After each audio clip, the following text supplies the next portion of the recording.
Welcome back to Double Down University. I'm back at you guys with another NFL playoff football divisional round NFL Prizepicks board.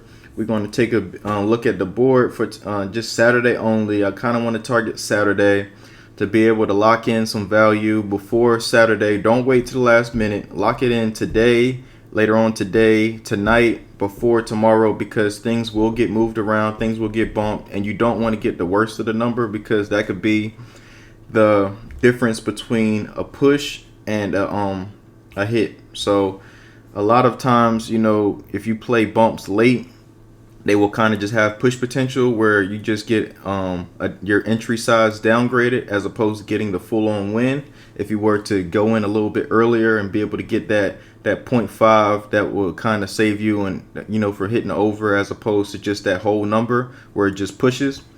But long story short, let's get into it. So we have Jake Elliott over 1.5 field goals made. We have Devonta Smith over 62.5 receiving yards. We have Travis Kelce over 17 fantasy score. We have Jalen Hurts, Mr. MVP, over 8.5 rushing attempts. So let's get into it. So I want to start off with Jake Elliott. So Jake Elliott is in a really, really good spot right here, going up against the 29th ranked defense to opposing kickers. So he has 12 fantasy score and 16 fantasy scores in those meetings. And field goals, as far as field goals made, he's made 2 field goals in Week 14 against the Giants. He's made 5 field goals in Week 18 against the Giants, which was 2 weeks ago. And if we take it a step further, his head-to-head against them all time since he's been in the league, he is 8 for 12 at making at least 2 field goals or more against the Giants, as well as if we want to just look at the Giants' recent history, because I know a lot of these is through the whole season. So if we want to kind of just take the sample size and just crank it down a little bit. So over the last 8 weeks, the Giants are 22nd in the NFL defensively versus other opponents' kickers. So they allow 18 field goal attempts, and they've allowed them to make 15 out of those 18, which is really, really good. And if you divide that 18 and break it down over those 8 weeks, it should be around 2.2, 2.5, somewhere in that range, as well as the same for the last 4 weeks. I think it was 10 the last 4 weeks. So out of 10 the last 4 weeks, they have allowed opponent to make 9 out of the last 10 field goals. So he is a really, really good spot to me. I think he gets 2 field goals out of this game. I think this game will be a lot closer than most people expect. I think it will kind of be a dogfight because when you face somebody 3 times and you're in the division, you know everything about each other. It's almost like you're playing your little brother, your little sister. You know everything about them, the next move, what they like to do, what they don't like to do, what's their strengths, what's their weakness. So I think it will come down to a bunch of field goals where they, kick a couple field goals to win the game. I think it's going to be an ugly game. I don't think it's going to be a blowout of any chance, but I will talk to you guys more about that towards the end of the video on who I think would be the big determining factor and the way that this game gets played out. So moving on to Devonta Smith. So Devonta Smith is in an advantageous matchup against the Giants. If you guys watched the wild card matchup against the Vikings last week, what they tried to do is they tried to take away Justin Jefferson, bracketed him with just a corner and a safety, and make sure that his side of the field was locked down, where the safety had help over the top and the cornerback just basically tried to limit his route, in breaking routes and his out breaking routes to try to limit his yards after the catch.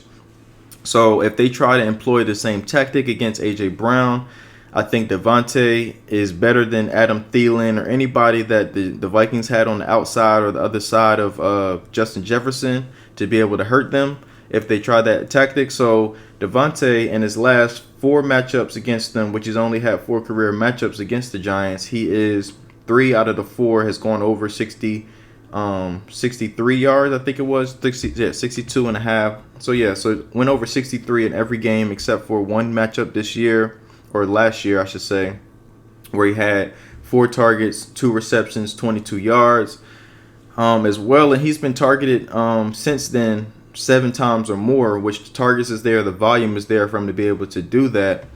as well.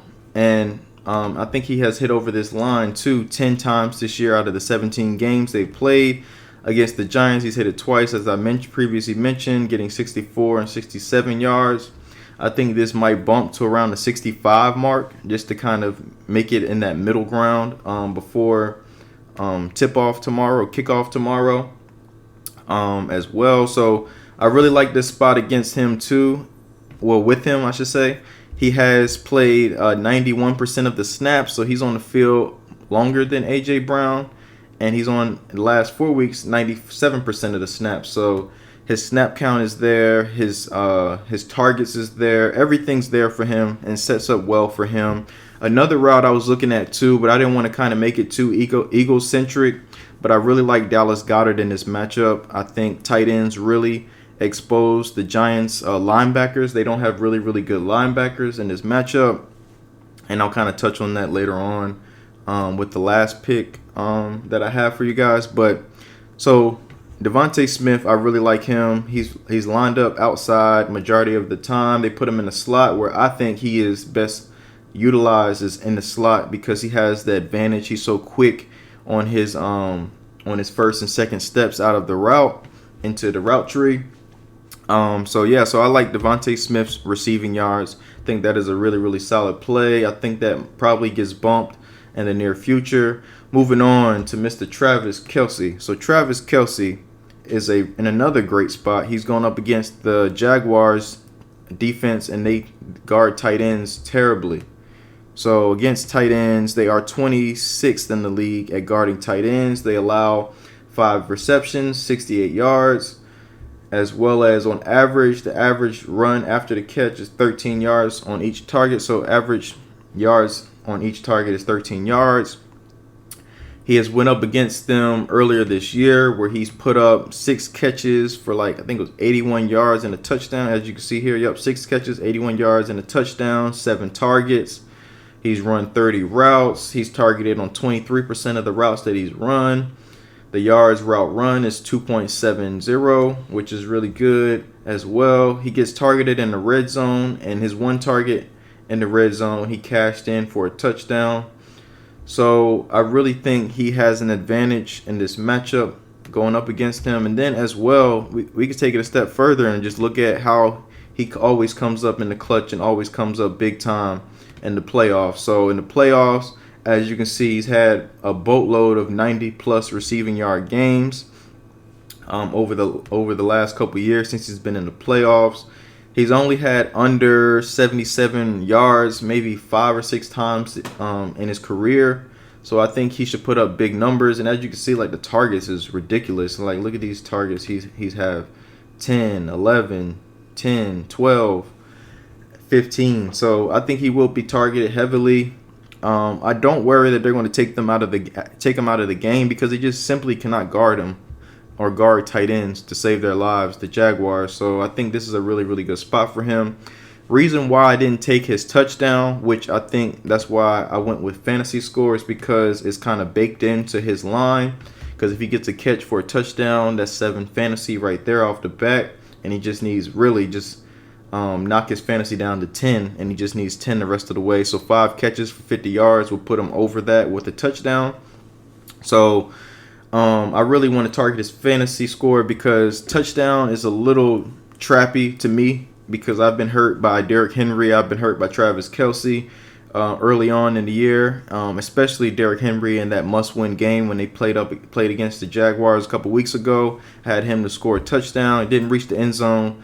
His total yards was more of the play because he had a big receiving game as well as rushing.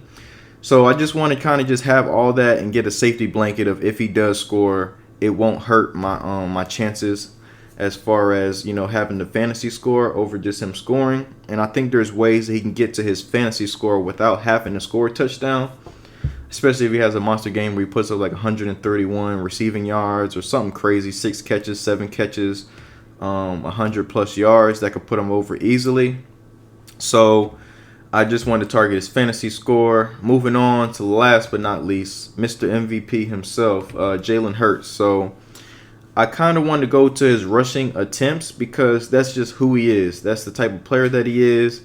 And then he's going to be wanting to prove people wrong that says, oh, he's going to be the same version of Jalen Hurts that we've got in week 18 where he just, just doesn't run the ball, just trying to play it safe, throw the ball out of bounds if he doesn't see anything, slide. But as you see, even in week 18, he had 9 rush attempts, but he only had 13 yards. But we just worried about the attempts. He's only missed this line 4 times this year. And as I stated, he is the big determining factor of if this game will go south or if this game will be close, depending on his ability to rush the football. So I think that he will come out and he will be Jalen Hurts that we've seen throughout the whole year. Now, of course, playing this prop, I understand that it's a lot of risk involved because the Eagles kind of want to be safe with him and don't want to put him in harm's way to be able to re-injure that shoulder and get even more banged up. But the type of player he is, he's a tough player. He's built different. He will try to run the ball, and I think he will be safe with it. I can see him just taking off and just, getting a couple here and there if it's open to him. If they're playing, let's say, quarters coverage and they send the receivers down the field deep, then the edges are wide open, I can see him just scrambling for a couple 2 to 3 yard gains to kind of be an extension of the running game. And as you can see here, opponents, the Jaguars, they allow 5.2 yards per attempt, and then they also allow 139 yards per game. So they're 27th in the league at that. And then the Eagles are 3rd in the league at rushing the ball 32 times. So if they rush the ball 32 times, I'm just tell you this right now, Miles Sanders is not getting 20-plus carries tomorrow night. I think Jalen at least gets 9 of those. And a lot of times with Miles, why I didn't really choose him is because they kind of let Jalen run the ball and be like a extension of the running game more than they do Miles. And I know they were kind of saving Miles to this point because he is an injury-prone back. He always has these little, small, nagging injuries to trying to just get him fully healthy for the playoffs.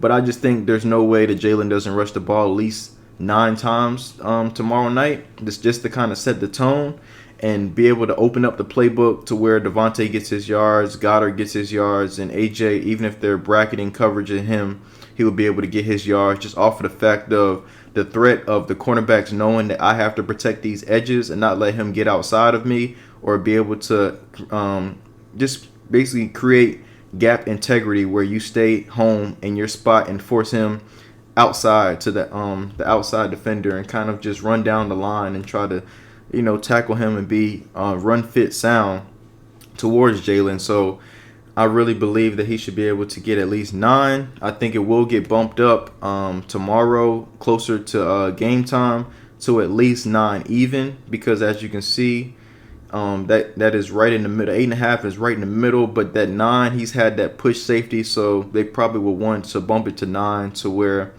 he's had the potential to at least, let's say he gets 9 and doesn't get to 10, which I think he gets 10 easily. So that's only if they're willing to open up the playbook and let him be able to be himself. But that's it for those 4. So I'll go back through it. I have Jake Elliott over 1.5 field goals made. I have Devonta Smith over 62.5 receiving yards. I have Travis Kelce over 17 fantasy score. And I also have Jalen Hurts over 8.5 rushing attempts. I appreciate you guys. Please like, comment, and subscribe. Tell me what you guys are playing. NBA, NFL tomorrow. If you have some Sunday plays to put in early, let me know. College basketball. They have the Australian Open coming in tennis that's going on right now, which is a really, really big tournament, large field, a lot of players. So put in the comments below what you guys are playing. I'll see you guys next time.